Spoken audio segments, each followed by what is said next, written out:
Welcome, everyone, to That Kind of Nerds podcast, a weekly show that tells you what is going on in the nerdy world. I am CJ Mellon, joined by, let me double check this week, Josh Burns, okay, good, What up? and Brian Thornton. I do. Oh, wait, no. Oh, sorry. Ron, you're still stuck in that wrong mode. thing. Nope, already I done did that. It's We're all good. Yeah. Paperwork's all Hi. complete on that one. Hi. Hello. Full house. Everybody's back. Hooray! Huzzah. All right, so we've got a lot to talk about, some stuff that was held over from last week. Glad everyone is feeling better.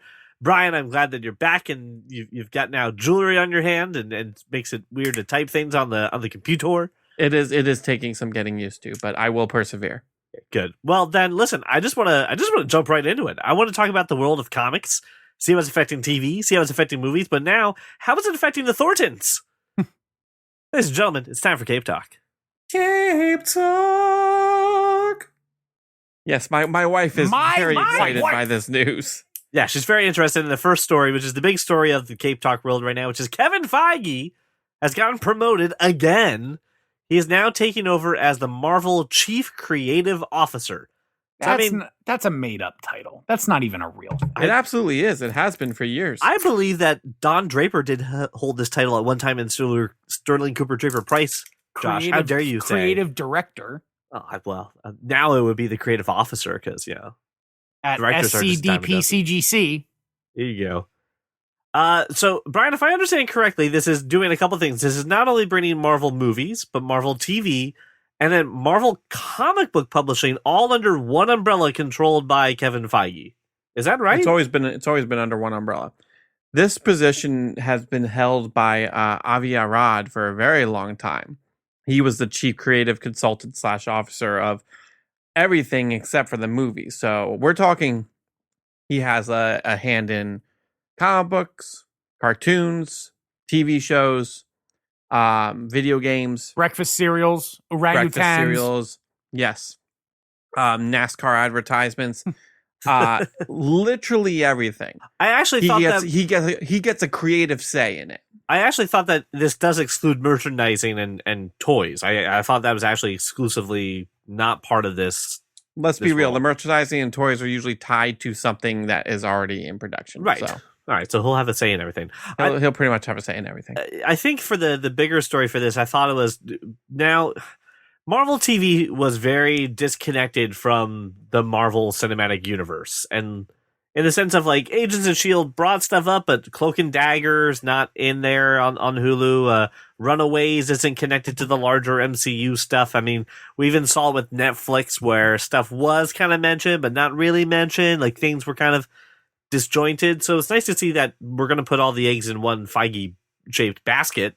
Yes, I love the Feige-shaped basket. Very, by the way, not ergonomical for carrying eggs, but whatever. You get what you pay for. I mean, it really depends how many eggs are you trying to carry. But here's my question to this. With the comic book publishing, that I would really like to get back to the egg question. okay, please. No, which came first then? The Feige or the egg? Well, I mean, Feige does not come from an egg. I mean, we don't know How that. old is Feige? Like 67? How old are eggs, Josh? Old. Yeah. I think egg came first. Okay. I don't know what just happened. So comic book... I'm back. That's what happened. Yeah, I can tell. So comic book publishing, though, I have a question for you, Brian, in your infinite wisdom. Because I think DC's kind of been set up like this in the past. For a while. Right? For a while now. Mm-hmm, yeah. So Jim Lee has been the chief creative officer. Jim Lee and Jeff Johns have been chief creative officers for a while. So I know right now the way that characters are done, the storylines and everything in the comics don't tie into the movies per se, right? They're not directly a one-to-one base off of. Correct. Even with character design, even. Correct. People look different. So do you think that Marvel will now maybe start a line or a series? Nope. No? They're not going to start a series of comics to mirror that in movies? Nope. Please explain to the newbie why that's really a hard to do. Sorry, I'll shut up. No, please. No, Josh, please talk, because CJ's stupid for bringing this up. I mean, and now I'm it angry. just seems to me like, you can do so many things in books that are more fantastical that can't be reproduced on the screen for less than $1 bajillion. Secondly, you can never count on the same actor being there for more than a couple movies. And thirdly, you never know how the masses are going to react to a specific storyline. You may end up having to get rid of something or change it up. And if you've got it sort of in canon, then you're kind of, and you said, I'm going to stick to this, then you're kind of fucked. All of that. What Josh said. The reason I asked was when someone else had heard about this, they said, oh, well, like when Captain America was going around with the Howling Commandos in, the first early Captain America movie, like, wouldn't it be cool to see a comic book series that had some of those adventures maybe kind of fleshed out? And I could see a guy who looks like Chris Evans, and I could have someone watch Captain America, the First Avenger, and then if they're interested, they could read a comic that's kind of based off of what they just saw, so it can kind of tie in directly to the MCU. And it's not their main book, it's not the main stuff that's going on, but it's a separate little storyline. You want a separate universe? That. Yeah, a separate universe. They do that already. Brian, has that worked for anything other than Harley Quinn? No, it hasn't, but they do that already. They do one-shots, they do movie prequel comic books, they do all that shit. Yeah, the other example that's brought up was Star Wars does this all the time, right? And knowing that now that Disney owns, all of Star Wars and everything except for DC, apparently, and for me and you, I think, this is something. They own my right nut. Oh, okay. Well, that's important. Not the left Just one. The right one. That's the one that makes all the boys, though, right? Yes. So our first boy, Don't Tell Cassandra, it is property of Kevin Feige. Okay, makes sense. But I know, like, the Star Wars extended universe stuff, right, builds off the movies, even helps you out. They made one for Rogue One. So we say Marvel already does that stuff, and we're just completely unaware of it? You're completely unaware of it. Okay, fine. The general public is completely unaware of it? I doubt it, because those books sell. So it's really just me. Does this really... Possibly, I don't know. Does this really change the anything, Star Wars though? Extended Universe has nothing to do with the movies. Nothing. Well, there was one that for Rogue One they made like a novel that explained a little bit about it, and then before The Force Awakens, they're like, what the heck is the New Order? How did it get so big? So you're really more talking about like an Animatrix type of thing. Mm-hmm. Yeah, in a book. That's a bridge, which they already do. Okay, I didn't even know they did that. I was just curious if they were gonna start. Apparently, CJ, they're already doing it. Back off. Does this change anything though for Marvel? I mean, honestly, realistically, does this really affect any of the operations of this or anything new that we're going to see? It makes everything better. Okay, how so? No, I mean, it makes everything better. Be real. The man knows what he's doing. I want his chocolate all up in my peanut butter. Have him do more things. I don't care. Have him control the TV universe and the cartoons and the stuff like that. He's not going to tie it all together. He's going to make each thing their own entity and then do smart things with it. Apparently, he's doing something with Star Wars too. So, sure, let him have it. I don't care. I think if Kevin Feige goes up to you and goes, hey, I think I want to make like a Star Wars movie. Like, yeah, sure. Yeah. If Wait, Kevin Feige we talked about that a few weeks ago, right? Yes. But at that point, it was, if I'm not mistaken, Brian, it was just he's developing. But now they're saying he's producing. I know, which is what I said he was going to do. That is what you said, yeah. I know. Another example of when I'm right. Here's the point. If Kevin Feige wanted to produce the rest of my life, I would let him. Hands down. Hands down would let him do it. Because the man knows what he's doing. He knows how to make good stories. He knows how to make captivating stories. Okay, I'm on board. So all right. So Brian, you're going full vegan now. Just let you know you're going that way. I'm gonna get you a couple tattoos, and then I think finally we're gonna shake it up. We're just gonna shave your head. You're like, yeah, all right, cool. In Feige we trust. In Feige we trust. In fact, one of the tattoos across my forehead will be in Feige we trust. Good to know. Well, congratulations, Kevin Feige, on once being a producer on X-Men to now running basically all of Marvel in every way, shape, and form. So good on you.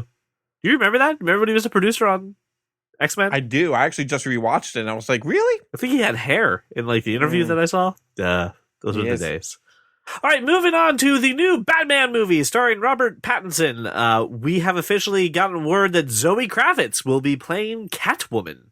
Oh, really? Okay. So there was a now, if you don't know Zoe Kravitz, you know her from X-Men First Class, right? I think for those playing the home game, she is Aquaman's stepdaughter. Yes, which is weird, but okay. I don't get that math. She's been in a variety of projects, but Josh, you just made an audible sound, so help me out, buddy. Why are you against this, or what's wrong with this? They haven't done. I mean, other than saying Anne Hathaway was Catwoman, which they never really did. They haven't done Catwoman right. Michelle Pfeiffer was pretty good. Michelle Pfeiffer was perfect. I don't think so. Really? That's a hot take. I disagree.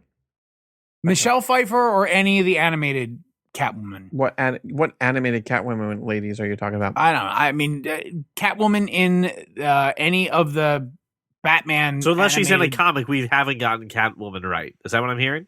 Julie Newmar is the perfect Catwoman. That's from like 1966. What? Yeah, exactly. I'm okay with it. All right. Well, we can't get her back, can we? I mean, technically you could. They got some fancy de-aging I stuff. say we've de-aged Ask De Robert Niro De and Niro. everybody now. Yeah, why not? Let's bring. We've already brought dead people back into movies. If you watch Rogue One, we already have dead people in movies. Well, the funny story is this is not the first time Zoe Kravitz has played Catwoman. I don't know if she's dead, so I'm sorry if I'm saying that she's dead and she's not. I don't believe she is. Okay, good. My apologies.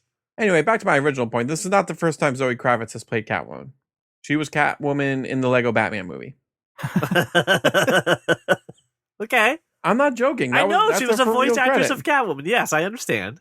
So she has some familiarity with the role. She's got this. And I'm honestly, I'm looking through her IMDb, seen one thing with her in it, and it is the 5 minutes of X-Men First Class that she's in. So She was in I don't something know. else that I I have no saw. feelings. What's that?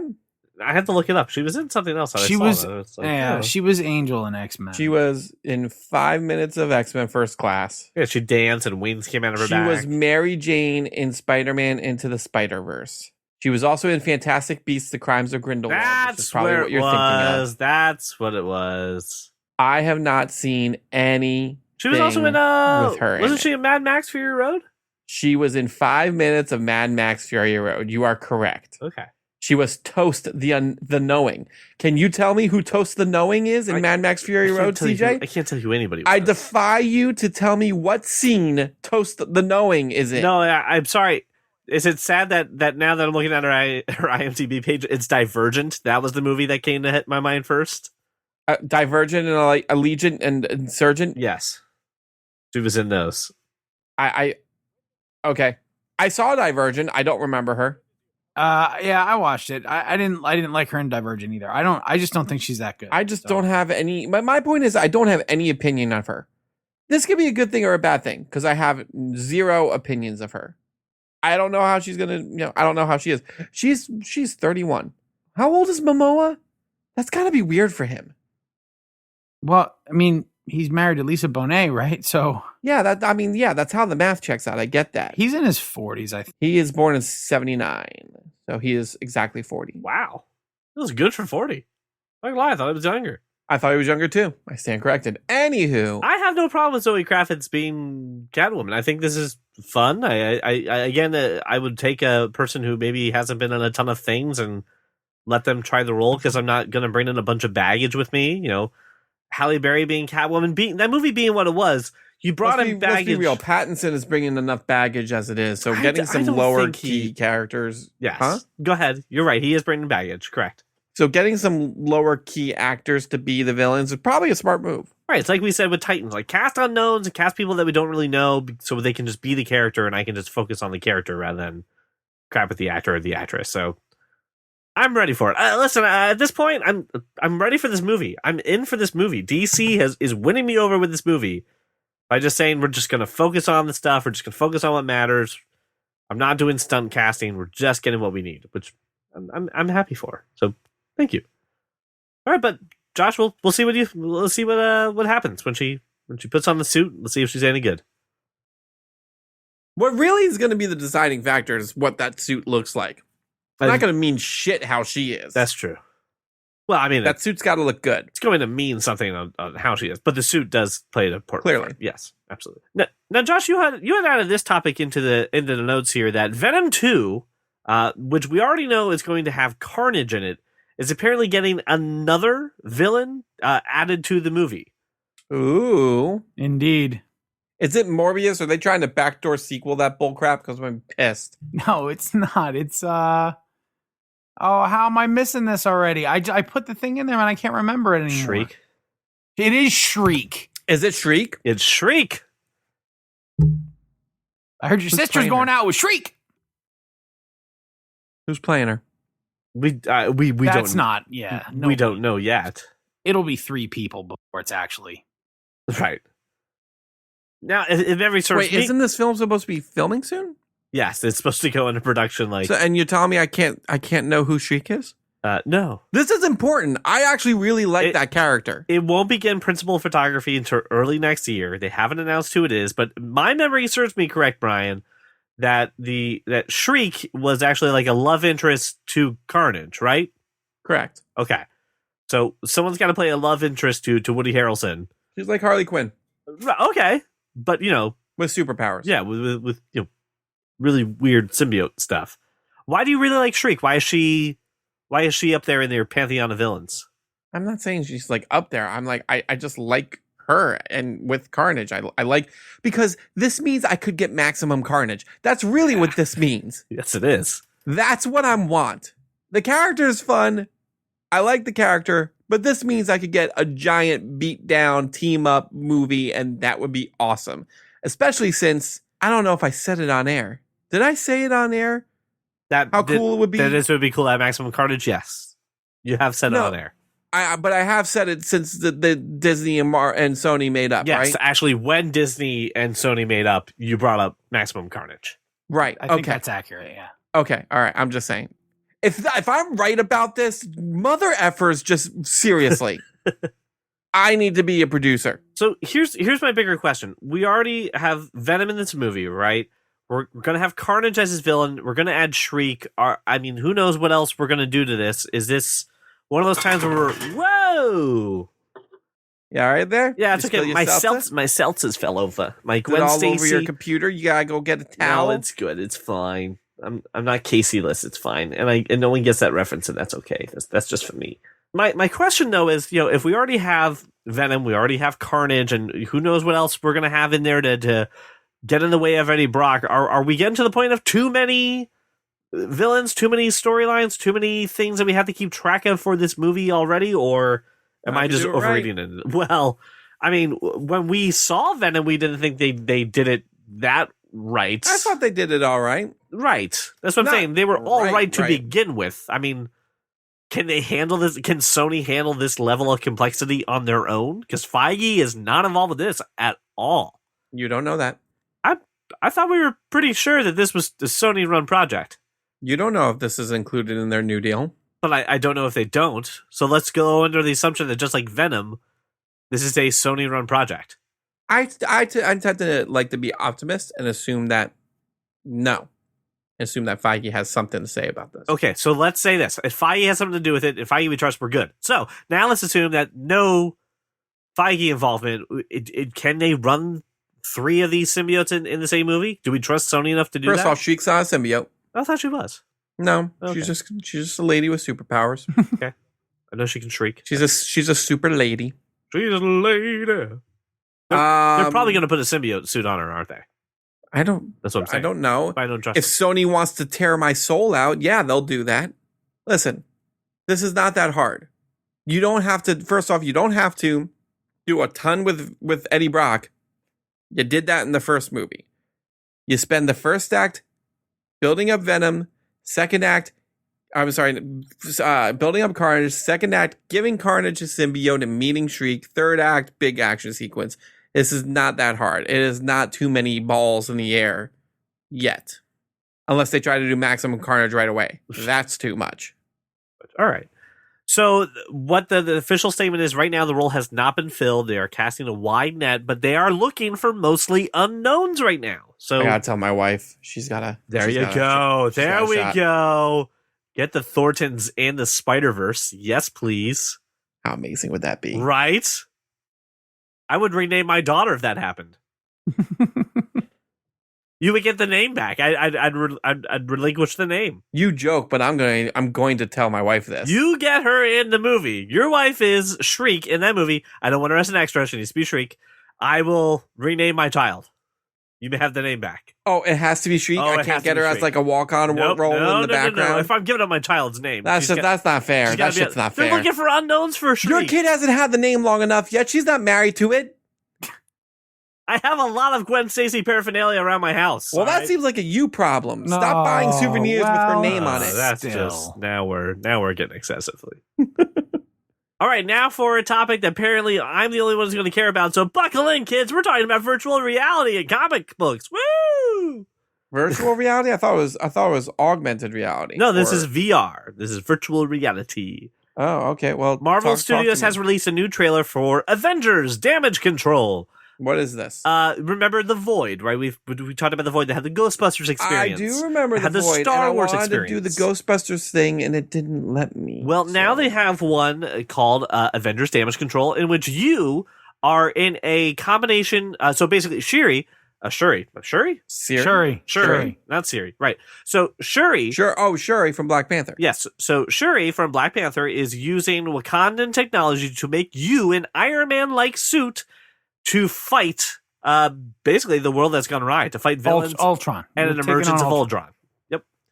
So you get to fight Word. alongside Avengers such like Doctor Strange, Wasp, Ant-Man to stop new attacks onto the world. It is a VR experience that will be starting actually right today at select locations for the Void, which is in New York, Florida, and a couple other different locations. This was first announced at New York City Comic Con, which a couple of people got to try it and said it was really great. I know both of you really reluctant for some of these VR. I'm not reluctant. experience. When are we going? I would love to go, but let me look it up.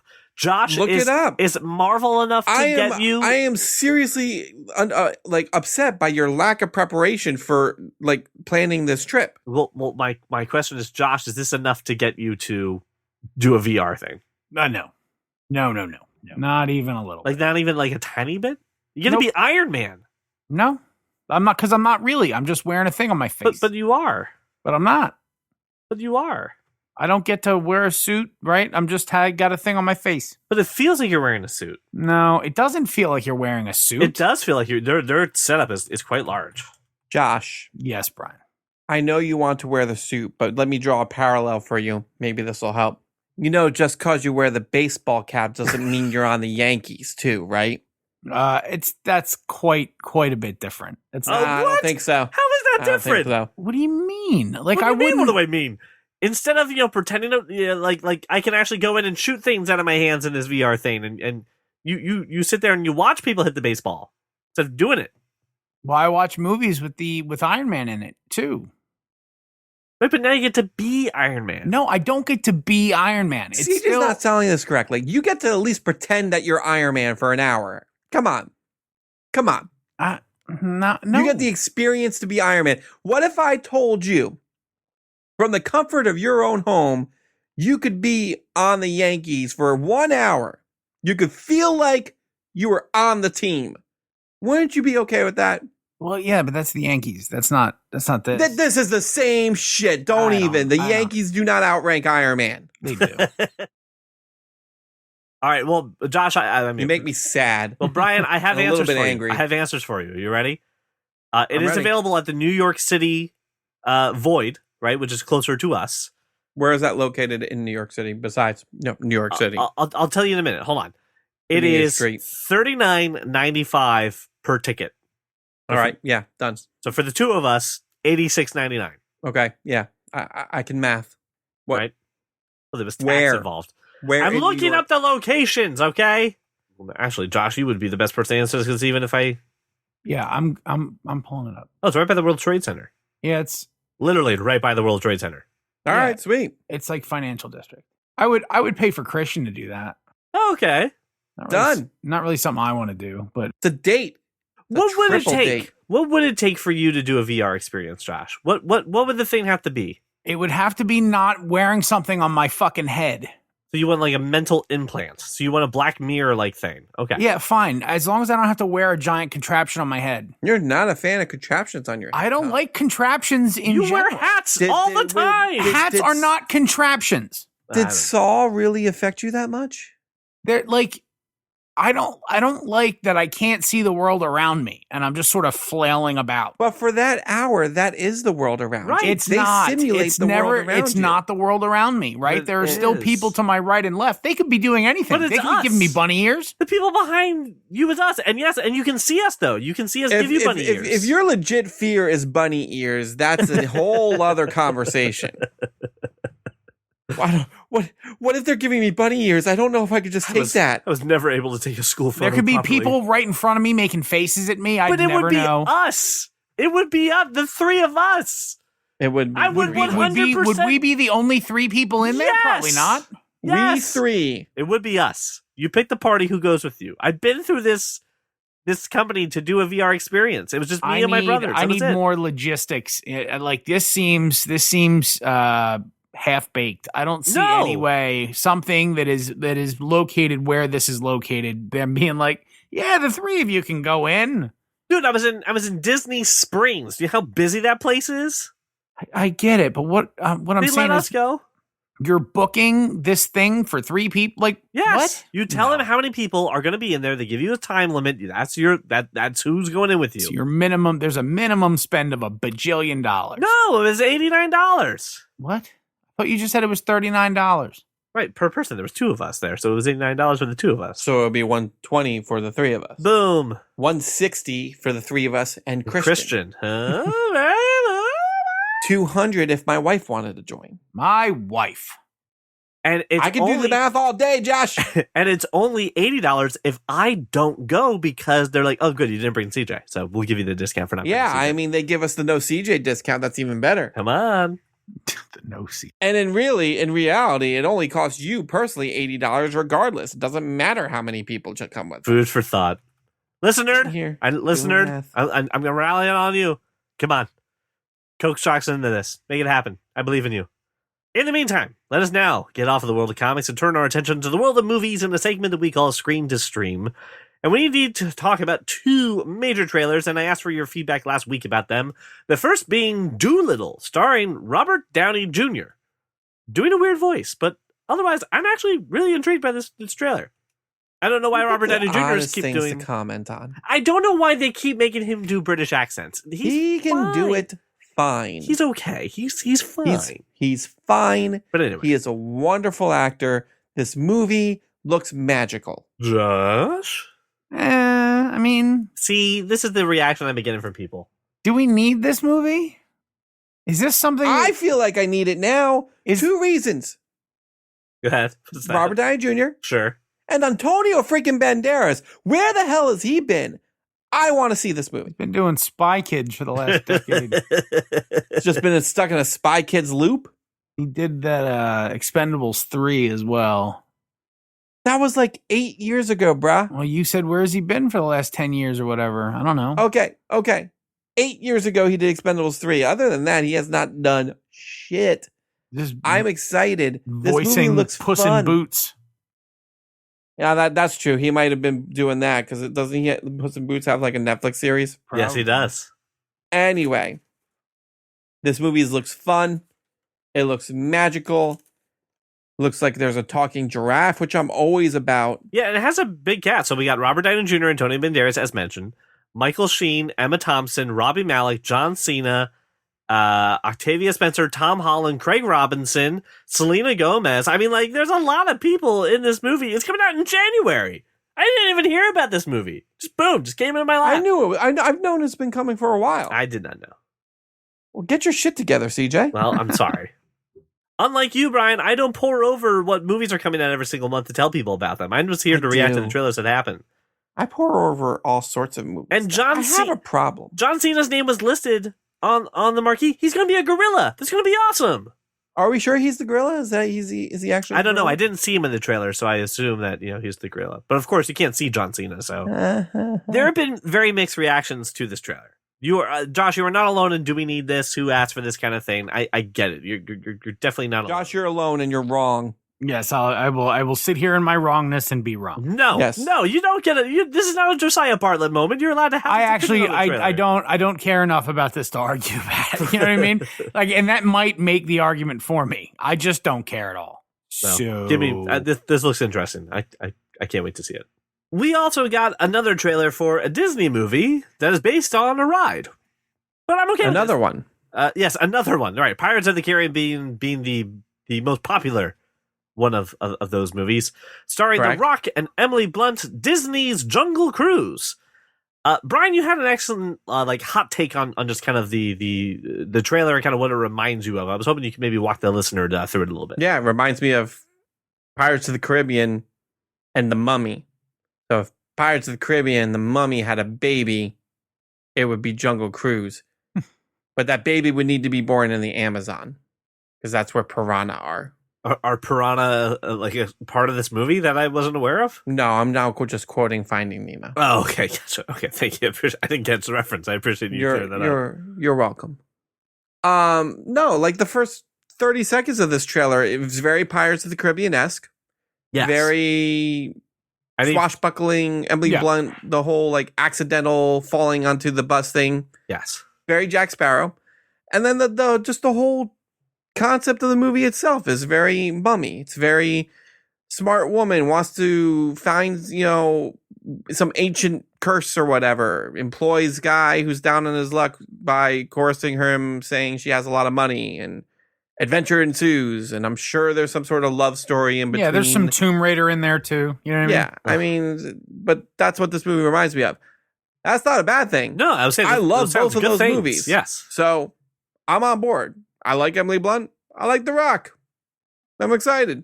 Let's do this. When's it come out? Can't go wrong with those two. July 24th of 2020. Yes. July. Excellent. Yes. This trailer looks fun. I think it's gonna be a heck of an adventure. It also has that little Jumanji feel to it, right? With because of the Rock.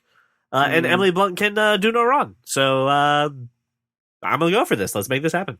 I'm sure if I looked hard enough, I could find Emily Blunt doing wrong. Oh, yeah, I know, but you'd be on a different part of RedTube that you weren't ready for, man. That's not what I'm talking about. What are you talking about? What has Emily Blunt done wrong in this world? I'm about to find out. You wait, Besides being married to John Krasinski and not being married to one of us. I'm perfectly happy with my wife. You go ahead and you tell that to yours. Emily Blunt. Wait, are you just Googling her real quick to find something that you can nitpick on? Really? Oh, it says here she hates children. Yeah. It says here that she wants to beat a man to death. No. All right, here we go. Dan in Real Life, The Great Buck Howard, The Jane Austen Book Club, The Wolfman. Yeah. She's done some wrong. Oh, yeah. Oh, I'm sorry. She was in Gulliver's Travels with Jack Black. So my point is Emily Blunt has done wrong, but it's okay. I like her, despite the wrong things she has done. I can say she can do no wrong, not that she hasn't done. So you're telling me in the future she will never do any wrong? I'm saying from just digging a hole Edge of deeper, Tomorrow, buddy. right? Yeah, no wrong. I'm just saying I'm not so sure about this Wild Mountain Time movie that she's filming right now, but if it's based off Mountain Dew, I'm down. It's probably a Mountain Dew movie. Sounds like a Mountain Dew. It's produced by sounds the movie's called Baja Blast. The white one, yeah, the white Mountain Dew. You know, do you know what the sequel's going to be though, right? Oh, it's got to be Code Red. Kickapoo Joy Juice. Come on. Oh no, you build up to Code Red. You're saying right? Code Red's like your Thanos. Yes, exactly. Yeah. Yep. Gotcha. There we go. If you collect all the Infinity monsters, you eventually unlock Code Red. Did you collect all the codes on the bottle caps? Yes. You've unlocked Code Red. It's very much like that. And then like there'll be Stinger for those Snapple Elements drinks. Like, those are amazing. I know, they're so good. You can't find them anymore. Sun, Meteor. No, they're outlawed. Yeah, I wanted. Why are they outlawed? Wait, they're really? outlawed? Yeah, they like a serving is a teaspoon, and each serving has 1,000 grams of sugar. Oh, yeah, that's why I drank them when I was 13. Oh, so I'm diabetic because of that. Right. Yeah, those drinks are single-handedly responsible for Wilford Brimley. Nice. It's good to know. In this house, ladies and gentlemen, in this house, listener, we love Queer Eye. We celebrate Queer Eye and everything it does, right? Josh, you spent some time with Jonathan, right? Sure did. Got a little zhuzh, right? Learned a little bit more about the French tuck. We learned that the French tuck is the mullet of t-shirts. Yep. That was exciting. Which I'm working on making a t-shirt. I got to figure out how, but it's got to be a t-shirt. Oh, you know what you do? You make the t-shirt shorter in the front so you can't tuck it in. All right. That's the design choice of the t-shirt. There we go. You can't French tuck it even if you wanted to. All right. We'll just restrict it. But Queer Eye released a trailer for Queer Eye. We're in Japan. And listen, I didn't ask them to go to Japan, but I'm ready for this. Let's make Apparently, this happen. Japan asked them to go. Apparently, I was all like, just "We want to need see you." how the masses look at them in Japan. Like these are the most fantastical people you've ever seen in your entire life. I just want to see what they say to Jonathan, right? He's a very tall, long-haired, bearded man. Wearing the high heels, he's got that mustache. Like right. It's the twirly mustache. That's what sends it over what it is. Kill. Before the mustache, Jonathan was just a very flamboyant guy. But now with the mustache, you're like, oh, all right, cool, all right. Like, but why Japan? Like, aren't there's got to be like more sad sacks in like Canada. But right? I'm sure there's a large Netflix audience in Japan, and it's a way just to kind of get that market share. I'm sure that's what it is. Honestly, it has to have something to do with who watches Queer Eye on Netflix. I guarantee you, like, the number of streams is second highest in Japan. Well, way to make it all businessy, Brian. Well, I'm a secret producer, apparently, so I'm just saying this is what I do. I got crunch the numbers. Making sense is normally what I do. That was a very, very, very well thought out argument right there. Wait a minute. Sorry. I was the one who said that. Why is he getting credit for this? Nah, I'm the one. Do who I put need it to roll into back numbers. the tape? nah. Brian No. said it. Me, it's all me. It's always me. Anyway, I'm excited because Queer Eye, It was 2 minutes and 2 seconds long, that trailer, and I was already November tearing up. 1st. That's like in 2 weeks. I was already misty-eyed. I listen. I cried at my wedding. But I don't think I cried any more than I've cried at a season of Queer Eye. So Oh, that I'm is excited. that is facts right there. Oh, man. Yeah. Okay. Just my wife knows it too. She's okay with it. My wife. That's not gonna get old. No. I'm just gonna keep saying it because of that shit. Right. Thank you. Anyway, moving on. On this podcast, we're fans of many things. As we just discussed, we're fans of Queer Eye, but we're also big fans of AMC A-List. Yes. Big fans of the AMC in this area. Just before we move on, I know you want to talk about AMC, and we just said November 1st. You said Queer Eye, Yes. except November 1st is also Jack Ryan. Ooh. Oh yes. Okay. That does put a monkey wrench in my November 1st now. Because I think Jack Ryan first. Oh, it's gonna I mean, Who has fewer episodes though? Is it a 8 full new episodes? 8 new episodes. Jack Ryan, November 1st Ooh. is what IMDb says. That's right. You weren't here to talk about this. What? About Jack Ryan season 2 with the trailer. I was not. No, the trailer was amazing. Amazing trailer. Thank you. Do you know what Brian's reaction was? I still haven't seen the first season, so No. You know what? He's Not gone okay. right now, and I'm okay with this. Not He stepped okay. away, and I'm okay with saying I'm fine with besmirching the name of Brian Thornton. I mean, it's so good. It's so good that I don't understand not having watched. Like I've Yep. at least 2. I think maybe I've seen it 3 times the whole way through. Yep. And because it's so easy to watch, and Amazon, if I'm not mistaken, I have it downloaded on a couple devices. So I believe I have it downloaded. Anyway, You know what else is November 1st? Apple TV Plus, but we're not going to watch anything on that service at all. there was something that was like, All oh, Mankind. that's going where? I'm not going to watch. For All Mankind looks pretty cool, but that's about it. But I get a free year, so hey, I'll take it. Whatever. And so this is it season 4 of Queer Eye? Is that what we're looking at? It's a separate season. It's it's one of those special things. I don't know if it's going to be a canonical season. no. So where is it? I'm looking for.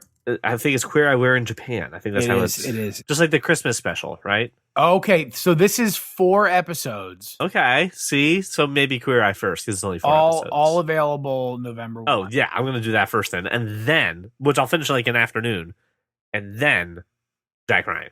I don't know that I can do that. I believe in you because then we're gonna have the Philadelphia season in 2020. In this house, we love Queer Eye, but we also are fans of AMC and AMC's A-List. And they made an announcement this week, which I am perplexed by, but I guess it makes sense, but I'm also very perplexed by. It totally makes sense. The man. Are movie you kidding theater me? chain is diversifying into an on-demand movie rental service in direct competition of iTunes, Amazon Prime Video, and YouTube. This makes sense to you, Brian? This is like something you think like, hey, this is totally something that they should do? I think it's something they should do. I never said it would work. Okay, but you said this makes perfect sense. Why does this make perfect sense? Because not enough people are going to the movies. So let's try and get revenue from some other way. If I can get you to sign up for a membership that will give you discounted rentals and encourage you to go to the movie theater. Just titles. You're just buying them the same as you would from. But you can rent them too. You can rent them too. You can rent them from anywhere. But it's a win-win. My point is if enough people start streaming things or downloading things through here and uploading it to their movies anywhere and everything, I would honestly say, hey, $40 you can stream or get these at a discounted cost and get AMC A-list, and Bob's your uncle. I'm now making more money twice because they're going to the theater as well. Yeah, so I'm glad you brought up movies anywhere, because I want to bring that up in just a moment. But the premise is films will roughly cost about $3 to $5.99 to rent and $9.99 to $19.99 to buy. They already have agreements with the major network. I mean, the major distributors: Disney, Warner Brothers, Universal, Sony, and Paramount.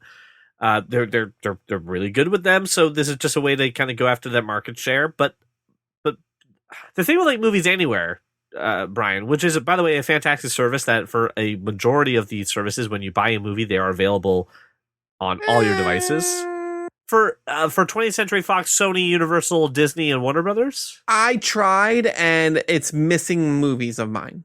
Right. So the studios like 20th Century Fox, Sony, Universal, Disney, and Warner Brothers are the major ones that are part of this. So there are a few things that don't work, but at the same time, like it does a pretty good job of doing a pretty good way of consolidating, considering that maybe 4 years ago there was no way to do this legally.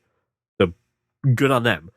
But I just don't see. I agree. If you put this into my A list and like charge me $4 extra and say, I don't know, rent as many movies as you want to this month, like rent 3 movies a week, that would be a little bit better. But I mean, I'm a person who kind of enjoys going to the movies rather than home. So am I just not the target person for this? Is that what it is? You're never the target person for anything. I'm very cheap, but yet I was one of the first people to get a movie pass, or and really encourage AMC A-list. But I was milking what I had. Josh, what do you think about this? I mean, you're a person who buys movies a lot on iTunes. You are the target person for this kind of program. Is this something that appeals to you at all? Why do I buy them on iTunes? Because you have Apple devices and you want them on all your Apple devices forever and always. So if this had interoperability, though, to be played on all your Apple devices, I mean... So the one thing that I could see as an advantage is like if, let's say, I use my AMC stubs and I go see The Joker. Do I get a digital download? And if I did, then yes. That would not be yet, but that would be smart. That would be the next. Well, I think right now the strategy is they're taking that email marketing list of saying, you just saw Joker, why don't you rent it when it comes out? What I'm saying is, if you, let's say, increase the price of stubs slightly, I would pay more if I was going to also get the benefit on the back end, right? And now, you know, let's say instead of you can go to up to 3 free movies a week, and you can do that. And so we're not talking about obviously 12 digital downloads every month. That's unreasonable. That's too much. But you know, why don't, you know, if they give you 1 free digital download per month and a discounted rental rate on everything else that you saw on stubs, I think you'd get a lot more people to sign up for stubs. Yeah, I would think for me the strategy that would make me kind of worth it would be, go see, you know, get your 3 movies a week at the actual theaters, 1 rental for free per month, and then a discount when you purchase. I think that would kind of make it a little bit more compelling.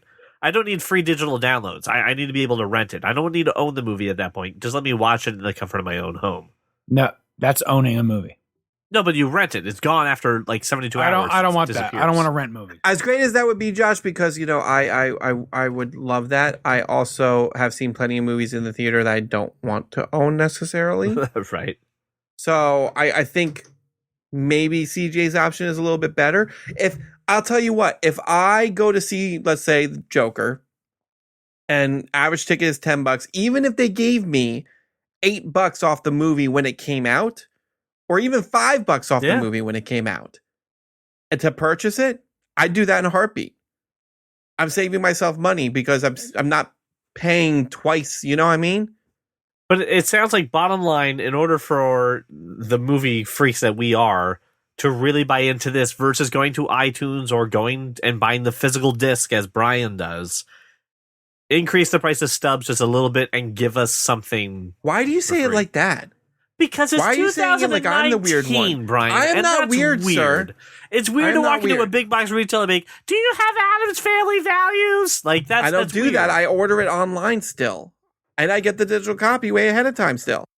I do it smart. Anyway, all right. Well, obviously, some thoughts. What would it take for you, listener, to go into this program? What would it take for you to ditch iTunes or Amazon or even YouTube? By the way, if you're the madman renting movies or buying them on YouTube, can we please talk? Gotta walk you through some things in your life. What would it take for you to go to AMC to do this? I definitely want to hear your thoughts on this. Quick thing, listen, this is something I just thought was really cool. I have no idea how you two feel about it, but I wanted to shed a light on it. On Disney Plus, that is coming out really soon, they dropped a trailer for a little documentary about the underground city of Disney. It's called The Imagineering Story. Tells you a little bit about the Imagineers, the people that make some of this technology that makes Disney so magical, but even takes you behind the scenes and show you things that you would never see, like the inside of Matador or what they're working on or how some of this technology works. And it just looks really, really cool. A little peek behind the curtain. Are you guys interested in this stuff at all, or am I the lone person in this one? I am always about peeking behind or up any curtains. Nope. Now that sounds interesting. I'm all about behind the scenes Disney stuff. I love Disney. Well, we all know that there is that underground city in Disney, right? Where I'm well aware. I've seen it on the Travel Channel. right, and the underground city is where you go if you get arrested, but also how characters travel to and fro different lands and kind of how the logistics of a large place like Disney get done. And short of working there, you would never see that or getting arrested at Disney, which good on you. So if what you do you're that. saying is there's a way I can see it in person. Yes, there is a way you can see it on person. Get really drunk and belligerent or going really high to Disney and watch yourself get banned for life. Fucking done. Easy. You know they would fuck you up. They would just Next. rough you up so hard. If some guy in a Mickey outfit roughs me up, it's all worth Oh it. boy! Shut up, Thornton! I'm gonna kick your ass! Ho-ho! All worth it. Good God. Oh god, hold on, what is this? Cross that shit Give me a off second. of my bucket list. Jimmy just handed me a note, and I think we just got sued by Disney for that. No. We didn't get sued by shit. You did. Oh no, they're coming after all of us. You They're did. coming after all of us. I don't think that's how that works, Chan. Josh, there was a note on here that says, I want that leg. So, I guess they're Right. coming for your art. Well, as we know, Disney Plus will be dropping extremely soon. So get your $7 out. Go ahead and buy that. Brian, did you get your Disney Plus set up today? I know that was a goal of yours. Not today. I will soon, though. Speaking of Disney Plus, I just thought this was interesting. I like to find these weird articles. This is what I do, people. There's a company. This isn't tech perspective. I know, right? There is a company that will pay you maybe $1,000 to watch 30 Disney movies in 30 days on Disney Plus. They will also give you a year's I worth of found Disney this Plus. article. I found I this. found this I weird found this as article. well. Did we both find this together at the same time? I doubt that we found it together at the same time, but I know I found it and Oh, put it in okay. pocket. Well, Brian found it too. That better? Is that what you need? Well, then tell me all about it, Brian. A little bit more sassiness there, please. The process is this: you have to fill out an application, right? And if you're selected, they will give you a year's worth of Disney Plus, and then you have 30 days to watch 30 movies and review them. Done. Right? Josh, you have a look like you just got handed a lemon and you weren't expecting it, and you took a whole bite out of it. Like, oh no, not a lemon. How many people are they selecting to do this? Yes. Right? And I have to submit an application as well as a video of the reviews of my favorite Disney movies. Yes, it's being run by, I think, reviews.com or something like that. Ugh, who cares? Really? I mean, you could do 30 Disney movies in like a weekend. Like, I don't know, you don't need the full 30 days. Reviews.org, by the way. Go ahead, I'm sorry. Let's see. I mean, here's the thing. None of this is plural. Like, if we select you as our biggest Disney fan, that's one person. Okay, right. Now, knowing that, I want you to envision the following. Just think about any time you've been, let's say, in a mall or maybe in a retail store. There's that one guy and he's sort of by himself, and he's wearing dumpy ass jeans, and he's got on like a faded Goofy shirt, and he wants to talk to you about all the Disney stuff. Are you following me at the mall? Look, I'm saying this is like, I don't know, you're asking for weirdos. Well, yeah. Well, I'm out. I mean, if you listen to the show, I think you're a weirdo in the nicest way possible. No. They're gonna pick one like ultimate fan. It's gonna be comic book guy. You know what I'm saying? I guess that's true. Lady and the Tramp, not realistic. We're picking one ultimate fan for a huge Toys R Us shopping spree. Josh, I do have news you can get excited about. Happy news for you. Happy news? So Tom Hanks and Steven Spielberg, two people that you like, right? If I remember correctly, they were producers of a television series that you enjoyed called Band of Brothers. Well, there's a follow-up series that they're still behind and producing. It's going to be on Apple TV Plus, but it's going to be for free for you. You're going to have it for years. You're going to be able to watch it. But they are doing another story that is in the Band of Brothers. It's called Masters of the Air. Cool. I did not complete the Pacific. Okay. Because it wasn't half as good as Band of Brothers. Sure. Like, I don't know about this, but okay. Maybe. Could be. Like, I'll give it a watch. But I probably, if it doesn't hook me in the first episode or two. Is it about pilots? Yes, it is, quote, truly personal stories of the American bomber boys who brought the war to Hitler's doorstep. So it's about the people that are flying bombers and planes during World War II and getting their perspective on the fight. So I imagine really cool dogfights. I imagine a lot of weird, really, again, honest, true stories that are based off of some of the stuff that happened there. And who knows exactly how that coalesces at the end. I don't know how far into the end of World War II they go.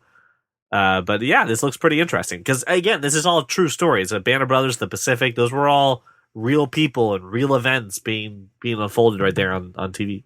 They did Band of Brothers incredibly well. Steven Spielberg went to World War II? Can I hit him? Is that allowed? What? You said there were real stories unfolding on TV. That makes it seem like Steven Spielberg was there. Dude, they had the survivors. Literally. Have you not seen Band of Brothers? You haven't seen Band of Brothers. God damn it, Brian. I'm not adding it to the list. Brian, your list doesn't fucking exist. Too much on the list I'm not gonna already. add you shit. All right. No, I've not seen Band of Brothers. I also like giving you a hard time. I can't believe you think you know somebody. Then this shit happens. Sorry to disappoint you, sir. Papa Thornton, will you help me get this list whittled down, please? I'm not sorry to disappoint you. No, you're not. This is sorry, not sorry all over again. Yeah. It is now time, ladies and gentlemen, for my favorite hobby, where I go around the internet. I find the weird, I find the obscure, and goddamn did I dig deep this week, and I asked these two gentlemen for their tech perspective. Why'd you have to dig deep this week? Oh man, I found some weird stuff. I really did. Digging deep implies that you couldn't find weird stuff. Oh no, I dug around the internet and I was like, what's really weird? I'm like, oh yeah, this mushroom here will do it. So you found some surface level shit. No, I'm digging in the dark, man. I'm in the dark, damp world of the internet getting this stuff. So you're on the dark web. Can you get me a kidney? We have talked so many times about retro gaming on this show, right? Some product to help us with getting Game Boy Color. Or... We have talked at least 5 times about it. But that's a lot for one topic. We have talked about this more than we have the Foldy Mate. That's not true. I don't think it's true either. No. I at least bring up the Foldy Mate at least once a month. It's 218 episodes. The title of this article is The Nintendo Game Boy is Coming Back to Life. Kind of. Analog is an upcoming pocket-held gaming console that will let you play the original Game Boy cartridges on a really modern device. It's a small little device that kind of reminds me of the Game Boy Advance with a little bit of the Game Boy Color put in there. It is $200 and will be coming in sometime of 2020. This is not $200. This is not a Kickstarter. This isn't one of those things where like, yeah, maybe it's an actual company making this stuff. $200 and I still have to have the cartridges? Still have to have the cartridges. And no. I have a lot of cartridges laying around with Game Boy Advance and Game Boy Color and Game Boy games. I don't have any of my cartridges laying around. Oh, really? Yeah. I've got like 4 Pokemon ones. I've got a couple of Game Boy Advance games. I got a couple of stuff from when I had my Game Boy Which Color. Pokemon ones? Because some of those are worth some money. All the red, blue, yellow, silver, gold. You don't have green? Brian's like, you have all of the ones that are worth nothing and none of the ones that are worth something. Green is the one that's worth money. I have the original red, blue, and white and yellow. I don't have the green. I got out of Pokemon by the time that came around. Anyway, Sorry. There will also be a Switch-like TV dock that you can purchase separately, so you can hook this up to a television. But it looks really cool. And this is a company that has been making consoles and these retro consoles for a while now. So this isn't their first forte into this. Entry? This isn't their first rodeo with this kind of stuff. But they're also hoping that this becomes a larger platform where people can make games for this handheld console, which I don't think is actually going to happen. But good on you for trying. But what do you think about having $200, a working, cool, modern gadget to play this games rather than the other stuff that's still floating around there, an old Game Boy Color? it's a nice looking device. Don't get me wrong, but I mean, I'm with Josh. Like for $200, I should have some shit preloaded on there. Something. Right. Right. Well, that's a good point. It is a very sleek looking device, though. I'll say that. It looks cool, but it should include all 200 whatever games. I wonder if you can connect it to a computer and load ROMs on it, which would be a much easier process for the digital backup of the cartridges that you do legally own, Josh. How does it charge? A USB cable. Micro USB. There you go. There could be a way around that. There's got to be. So if I could do that, that'd be great. Because I'm doing that right now on my iPhone. I have an emulator on my iPhone for Game Boy Advance and 64. I was playing Gauntlet Legends on my iPhone. It's pretty awesome. But tactile buttons. That's the thing, man. We've talked about this a million times. Anytime we talk about love me some tactile buttons. Tactile buttons when you're playing these kind of games, they rely on it. Feeling shit. Feeling stuff and the click. Okay, I just made it weird. If it could do the ROMs, right, or if it came preloaded, is $200 the right cost? No. Still too much? No. What's it need to be? I shouldn't have to do work to get the games. They should just be on there. They should be on there. Okay. Since we're, I mean, you know, an NES Classic, $60. Exactly. And well, I mean, scale it back. It's got only like 20 games on there, right? 25. This has none. This has none. This has none. Right. Right. I agree. This has none. It is a handheld device, but I mean, let's be real. It's about the size. Maybe it's thinner than an NES Classic. If it came with, if we're keeping the $200 price tag, then I need like 100+ games. Right, but then it's got to be Minimum. licensed by either Nintendo Minimum. or another company. They would have to get involved to say yes to this. Right. Otherwise, you lower the price of Right. this thing. Yeah. There's no way. There's no way this thing should be more than $100. Okay. Agreed. Well, take that, company that made this. Price point is wildly off whack. All right, I did. Wildly off whack. I feel like you mixed up two colloquialisms. Well, Correct yes. it, mother bitch. That was good. All right, I had to admit something. I went to Kickstarter this week. I was just poking around, Yeah, I haven't done that. and then I found I do that. It always makes me sad. me too. And then I got sad when I saw this: the Jura Anchor for AirPods. Yeah. It's a little tiny clip, right, that plugs into the lightning port of your AirPods case, which then is attached to a carabiner. So this way you can clip your AirPods to like your bag, your pocket, and oh my god, you lost it? Oh god, that sucks, because now you have just something stuck to your clip. Now, to be fair, god damn it, not having you on the show for a while, let it slip. You are able to hold about, they say what, 1.5 pound, right? Apparently gravity will not detach this stuff from your AirPods. Sure, Right. I want to see the like receipts. charging ports never get loose. You know what I mean? Right, yeah. I don't know exactly if there's magnet. There should be something in there to make this little like Pac-Man-esque mouth that goes on the bottom of the AirPod stay together. But here's the deal. Remember the Olo clip, Josh? We sold many of them when we were selling mobile phones. This guy created and launched the Olo clip. It was a very, very popular iPhone accessory. Sold many of them. Not at all practical. Not at all practical, but people loved it. People bought it. It did its job. Okay, so this guy's done it before. Now they have a goal, right, of $30,000. And as of the time of this recording, right, with 5 days left to go, they have 1,391 backers. They have doubled their goal already. $61,195. And they're charging people $20 to $30 for one of these. Yep. I mean, like, that's not a bad price for it. However, you're going Can't to just lose your fucking AirPods. Just put it in your pocket like a normal human being. Well, if you first off, if you're a woman listening to the show, no, you can't put it in your pockets because fuck women's pants and pockets. That just doesn't happen. Women's They're like very jeans little have pockets. And in jeans pockets, you have the little change pocket for men. But women have a bag. Like Yes, they do. you know what I mean? Well, they clip it to the bag. Listen, Yeah, Josh, Why couldn't they just put it in the bag? I don't know. This product is here. It's there. I don't know either. All of this is terrible. It's like the pop cap thing to a soda can.